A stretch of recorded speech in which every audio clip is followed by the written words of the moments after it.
So now moving to the next topic, a lot of things were going beyond the Varna system also, where at one point we see कि social difference develop हो रहा था. उसी में एक बहुत interesting notion दिखता है 600 BCE से 600 CE के बीच में, that वर्ण system के आगे, that means जो जाति system develop होने लगा था, a lot of जातीज were getting integrated also. Fine. जो ऐसे लोग थे जिन्हें वर्ण सिस्टम में कोई जगह नहीं थी, जैसे असुर हैं, म्लेच्छ हैं, बट अब वो तो इंडिया आ गए हैं, अब वो तो इंडिया में रहते हैं, तो अब वो किस वर्ण के हैं? तो कुछ म्लेच्छ ने तो जो है अपने आप को क्षत्रिय वर्ण चूज कर लिया, and they began to live like this. Some of them did not wanted to follow the Aryan code of conduct, so they together started merging themselves with the Nishad community. Now this Nishad community is basically a forest dwelling community who shared certain common beliefs, such as they had their own gods, जैसे tree worshipping करते थे, nature worshipping करते थे. They were basically non-Sanskrit speakers, so Sanskrit से इनका दूर दूर तक कोई लेना देना नहीं था. And इस community में अब काफ़ी सारे असुर और म्लेच्छ भी जो है इन्वॉल्व होने लगे. सो ऐसा एक इंटीग्रेशन हमें दिखता है महाभारत के आदि पर्व की स्टोरी में, भीम और हिडिंबा में, जहाँ पे हिडिंबा जो है वो एक असुर है, उसकी जाति निषाद है, एंड उसका इंटीग्रेशन हो रहा है एक क्षत्रिय वर्ण के प्रिंस के साथ जो कि भीम है. सो भीम हिडिंबा की स्टोरी आपको पता होगी. So when Hidimba initially decided that she wanted to marry Bhim and Bhim also wanted to marry Hidimba, तो एक म्यूचुअल कंसेंसस से जब युधिष्ठिर के सामने ये क्वेश्चन रेज किया गया, क्योंकि युधिष्ठिर यहाँ पे धर्मशास्त्र का एक ज्ञानी है जिसको सब पता है धर्मशास्त्र के क्या रूल्स हैं, तो युधिष्ठिर ने यहाँ देखिए अब अपने ब्रदर के बेनिफिट के लिए लॉज को मैनिपुलेट कर दिया. अब आइडियली मैरिज लॉज में आपको ये पता है कि इसको जो है एक तो एक्सोगैमी माना जाएगा कि ये आउटसाइड किन जा रहा है, लेकिन ये वर्ण के भी बाहर जा रहा है. फाइन. तो क्योंकि असुरो म्लेच्छो निषाद तो कोई वर्ण भी नहीं है, ये तो एक जाति है, तो अब ये तो वर्ण के बाहर जा रहा है. So that is the reason अब युधिष्ठिर को आइडली तो इस शादी में मना करना चाहिए, बट युधिष्ठिर ने क्या किया, एक कंडीशन लगा दी. कंडीशन ये थी that Hidimba can not spend family time. Family time से मतलब था she could not spend the night with Bhim and she can not live in the palace with them because she is an asura. So she can marry Bhim but she can not live and perform all the duties of the wife. Fine. So that is something which is very complicated for a female who wanted to marry Bhim, but Hidimba got agreed. Fine. तो वो agree होती भी है, वो सारे rules को follow करती है, अबाइड करती है, फिर भी घटोत्कच बॉर्न हो जाता है. तो looks like they spend a lot of family time. So Ghatotkach took birth and it looks like अब घटोत्कच को एक्सेप्ट किया जाता है. महाभारत के वॉर में घटोत्कच आता है, पांडवों की तरफ से फाइट भी करता है. तो now you see that the laws are being manipulated here because here now Ghatotkach is being perceived like a Kshatriya prince rather than even he is born from an asura mother.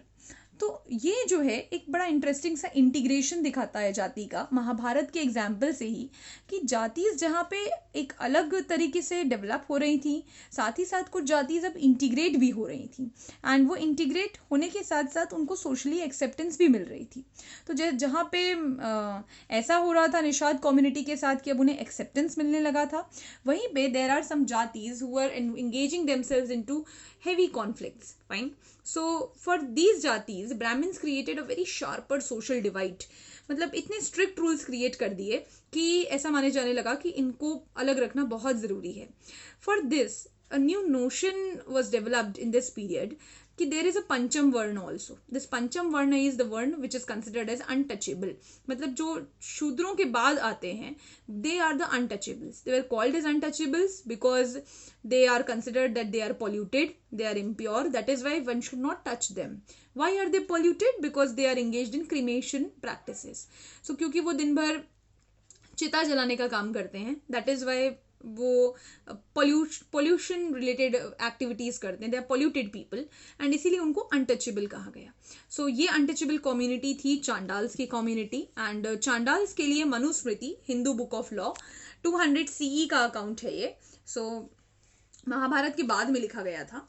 उसमें जो है कई सारे रूल्स थे, राइट, चांडाल्स के लिए.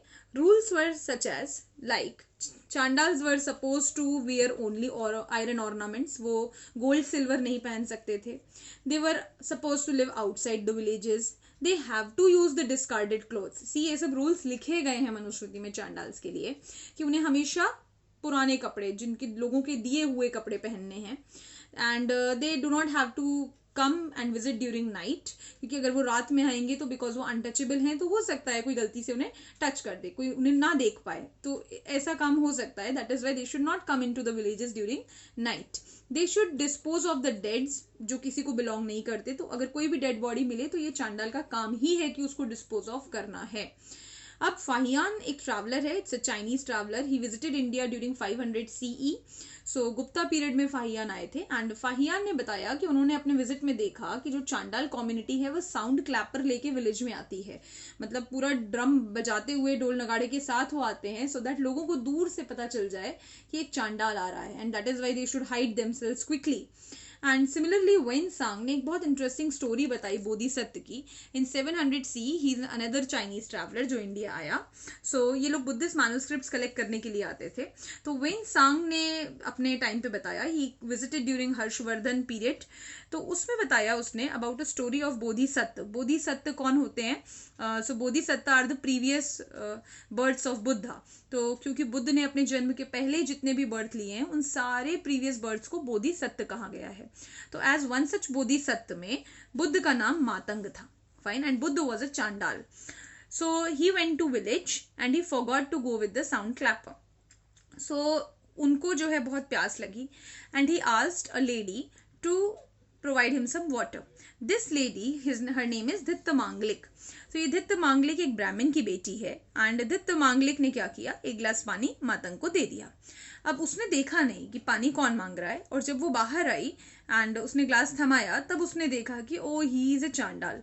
तो डर के मारे उसके हाथ से ग्लास गिर गया एंड वो चिल्लाई. तो बिकॉज मातंग ने उसके हाथ से ग्लास से पानी ले लिया, तो it was considered as she touched a Chandal. And because she started shouting, तो बाकी सब लोग बाहर आ गए. एंड दित्त मांगलिक के फादर ने जब देखा कि उनकी डॉटर ने एक चांडाल को टच किया, तो now the girl is also considered as to be somebody who is an untouchable.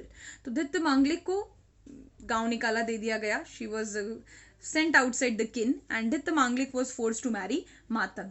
So Matang को ये बहुत humiliating लगा and Matang ने decide किया कि he'll gain so much of knowledge कि वो उस ब्राह्मण से भी ज़्यादा knowledgeable बन के दिखाएंगे. And he'll make Ditta Manglik proud so that she should not feel that it's a kind of burden that has been thrown upon her कि अब उसको ज़बरदस्ती शादी करनी पड़ी. तो in order to prove his point, Matang ने बहुत पढ़ाई की एंड वेदों को गेन किया. एंड आफ्टर दैट वेदों की नॉलेज गेन करने के बाद ही gave birth to a son whose name is Mandavya. Fine. तो मांडव्य कुमार को उन्होंने बहुत पढ़ाया, उन्होंने ऋषियों के आश्रम में भेज दिया. एंड ऋषियों ने मांडव्य को रखा, उन्हीं को बचपन से पढ़ाया लिखाया. बिकॉज मातंग नहीं चाहते थे कि भले वो एक चांडाल हों, बट वो चाहते थे कि मांडव्य को जो है वो रिस्पेक्ट मिले सोसाइटी में, जो एज अ चांडाल उन्हें कभी नहीं मिली. सो मांडव्य को उन्होंने ऋषियों के बीच में रखा. And after long time Mandavya Kumar एक बहुत बड़े नॉलेजेबल पर्सन बने, वेदों के ज्ञाता थे.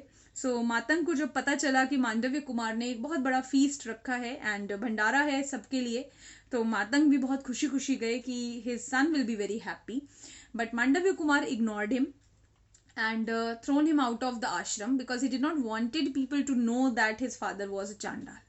So that is how the tragic story came to an end.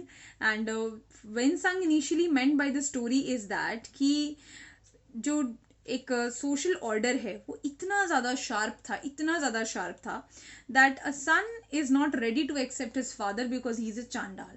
Now he feels happy because he lives in the company of Brahmins, and social respect in the society became so important for him that he is happy to reject his own father. So interesting notion, right? So a lot of things were happening. We'll just go through more such interesting notions in the next class. For today, I guess this much is enough. Thank you.